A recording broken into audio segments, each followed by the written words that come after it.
Il est 8h14, votre invité ce matin, Sonia Mabrouk, est le haut-commissaire au plan. Effectivement, bienvenue sur Europe 1 et bonjour François Bayrou. Bonjour. Également président du Modem, mais d'abord haut-commissaire au plan et on parle de ce plan. Et maire de Pau. Et maire de Pau faut toujours. Pas oublier les choses essentielles. Non, nous n'oublions pas, nous en parlerons. Mais d'abord, dans le plan d'investissement de 30 milliards annoncé hier par le président, le nucléaire occupe une place de choix avec la construction à venir de mini-centrales. Comment vous expliquez, monsieur Bayrou, ce revirement, plutôt cette conversion en pragmatisme de la part du chef de l'État ?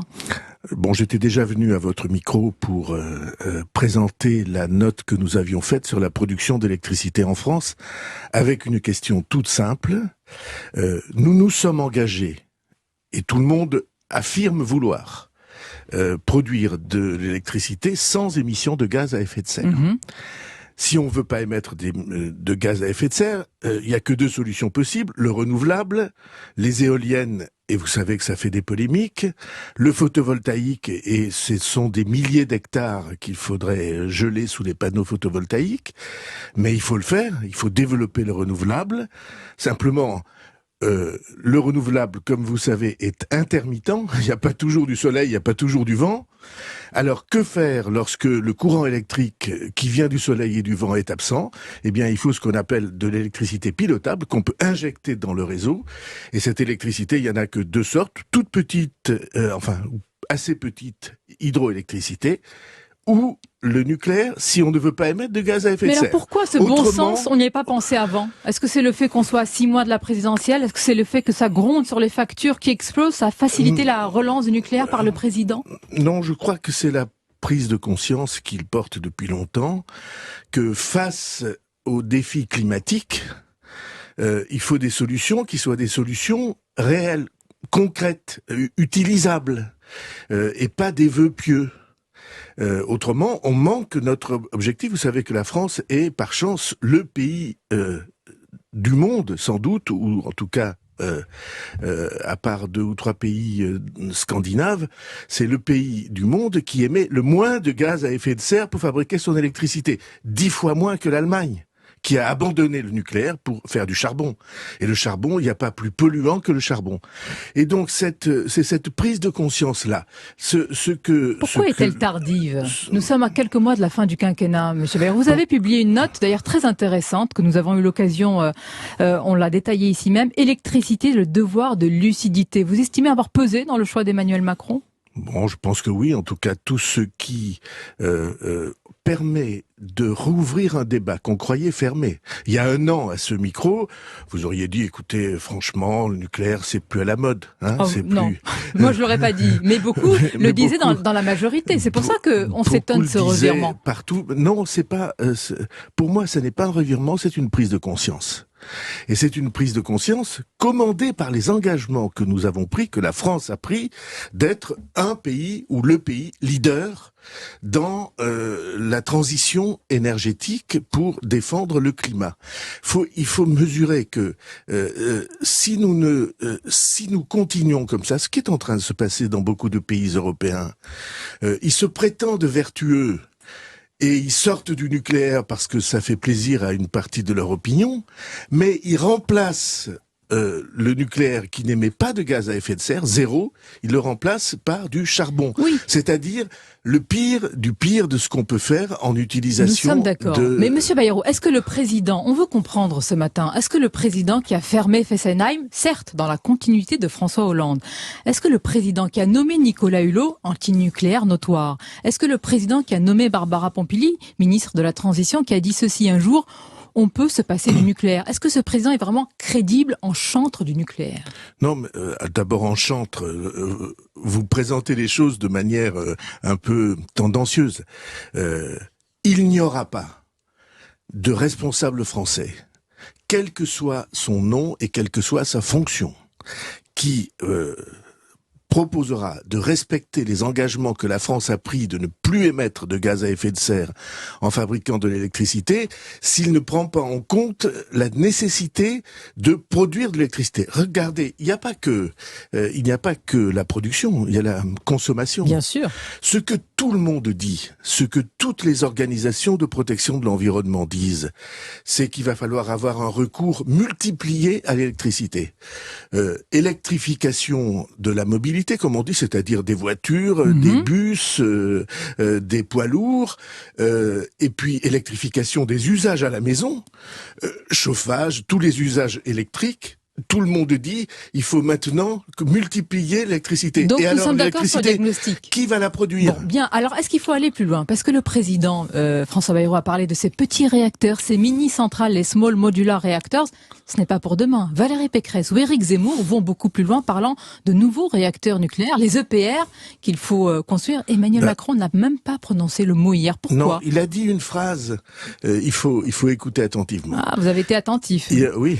Vous avez entendu le mot EPR, pas moi. Non, il a dit une phrase. Il a dit il y aura d'autres décisions à prendre dans les mois qui viennent. Ah, alors, et vous les connaissez, et lesquelles? De ce point de vue-là, je n'ai aucun doute, moi, qu'il va falloir investir, prendre la décision d'investir puissamment dans le renouvellement du parc de centrales électriques nucléaires en France. Avant la livraison de l'EPR de Flamanville, c'est-à-dire qu'il faut construire de nouveaux EPR avant cette date-là. Moi, je pense que cette question énergétique sera une question centrale dans les débats de l'élection présidentielle et que nécessairement, des décisions majeures seront à prendre dans les mois qui suivront l'élection présidentielle. C'est à 6 mois. Monsieur Bayrou, nous sommes à 6 mois. Est-ce que vous dites clairement, puisque vous pesez dans le choix du président, Monsieur Emmanuel Macron, il faut, avant la livraison de l'EPR Flamanville, il faut y aller, il faut lancer ces nouveaux EPR? Nous avons besoin, dans l'élection présidentielle, de clarifier pour le pays Là, cette vous ne question. Me répondez pas. Non, mais si, je vous réponds. Je pense que ça ne serait pas de bonne politique ni de bonne loi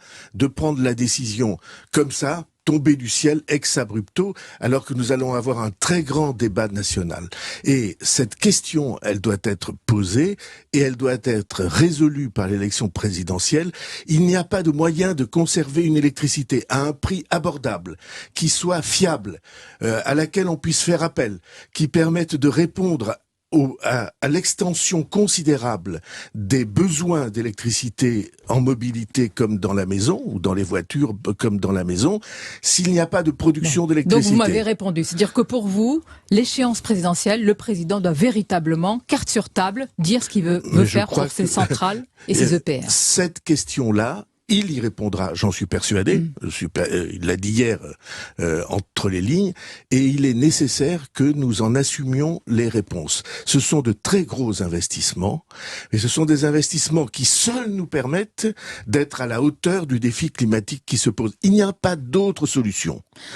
Nous allons passer du défi climatique, j'allais dire, à l'histoire un peu politique et même politicienne. Est-ce que vous avez un caractère, est-ce que vous l'assumez, un caractère sanguin, François Bayrou, un caractère éruptif? Un caractère rugby. Un rugby. Vous allez dire. Vous entrez dans la mêlée. Avec Richard Ferrand. Ben oui, il y a des moments, on en rit souvent tous les deux. Il y a des moments d'affrontement dans lesquels comment dirais-je, les habitudes du rugby peuvent trouver leur place, oui. Quand même, ça donne une image particulière. C'est dans un livre autour d'Emmanuel Macron où il est dit, il y a une passe d'armes, vous en êtes quasiment venu aux mains avec Richard Ferrand le jour de l'investiture d'Emmanuel Macron. Pas tout à fait. C'est-à-dire, que s'est-il passé? Non, il y a eu un moment d'affrontement. Je ne crois pas d'ailleurs que Richard Ferrand était le seul responsable de ce moment d'affrontement.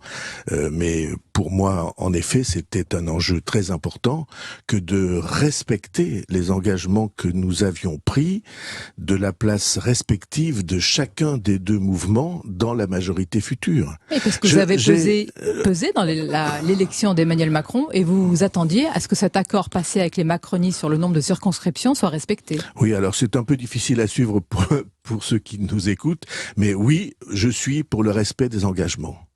Je n'ai que cette ligne-là. Lorsque on tape dans la main, chez moi en tout cas, là-bas dans les Pyrénées, là où on respecte ce genre de tradition, quand on tape dans la main, c'est fait. Est-ce que vous confirmez alors, Monsieur Bayrou, ce qui est écrit dans un livre, on va le citer, c'est le livre des journalistes Davé et l'Homme, le traître et le néant, à savoir que les macronistes vous ont proposé un accord, une sorte de dédommagement, car votre parti n'a pas obtenu le nombre de circonscriptions. On parle d'une somme de 4 millions d'euros. Non, tout ça, c'est des blagues. C'est des fadaises.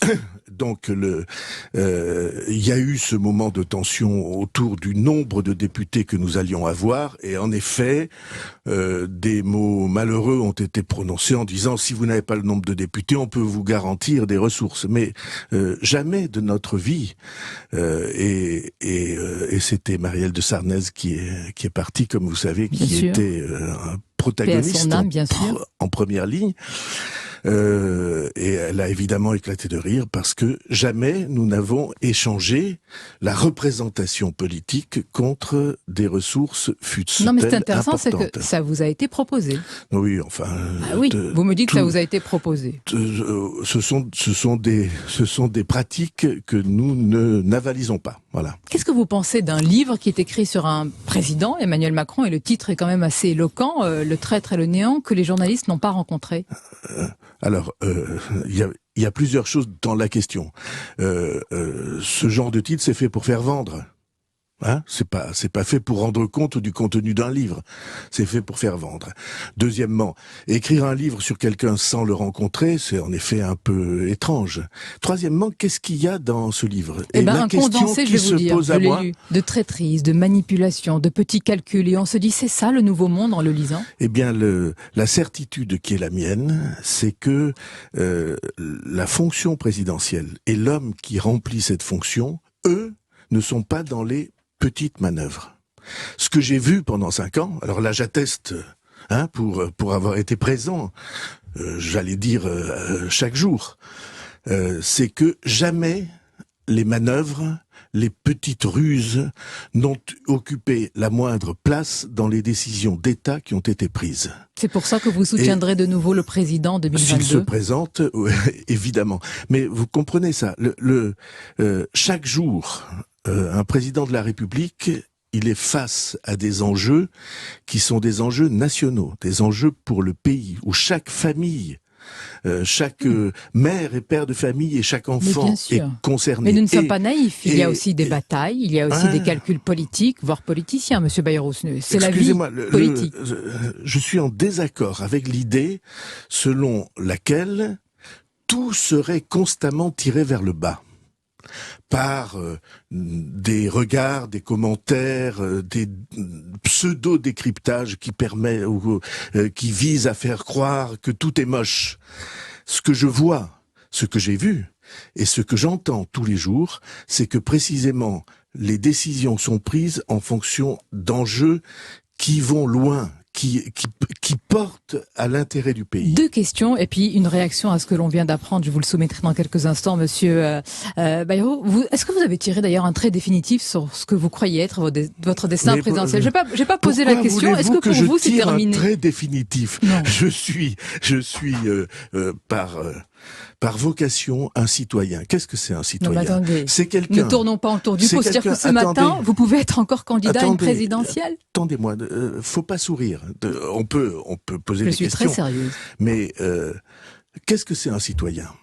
C'est quelqu'un qui se sent à chaque instant responsable à sa place du destin du pays. Oui, mais je le suis aussi, mais je suis pas candidate, Monsieur Bayrou. Et vous? Mais peut-être vous avez non, d'influence plus que beaucoup d'autres.